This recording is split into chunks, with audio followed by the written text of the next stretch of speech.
महाराष्ट्राच्या महायुती सरकारची सर्वात महत्वाकांक्षी योजना म्हणजे लाडकी बहीण योजना.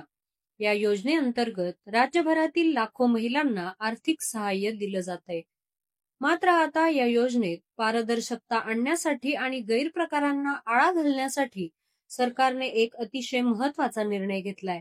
महिला व बाल विकास विभागाच्या ताज्या परिपत्रकानुसार लाडकी बहीण योजनेतील सर्व पात्र महिला लाभार्थ्यांसाठी ई-केवायसी प्रक्रिया आता अनिवार्य करण्यात आली आहे. म्हणजेच प्रत्येक महिलेला आपली ओळख पडताळण्यासाठी ई-केवायसी करावी लागणार आहे.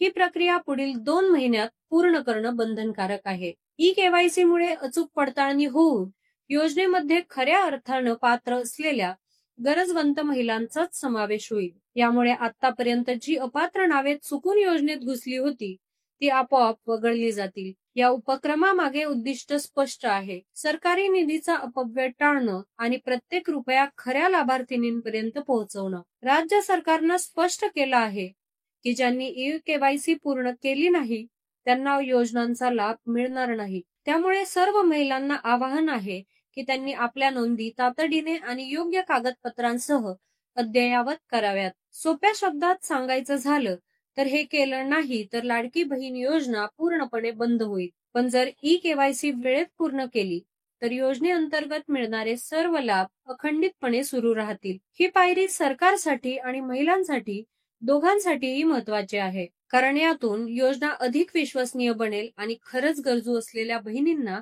त्यांच्या हक्काचा लाभ मिळू शकेल. अशाच घडामोडी पाहण्यासाठी बघत रहा न्यूज डॉट्स.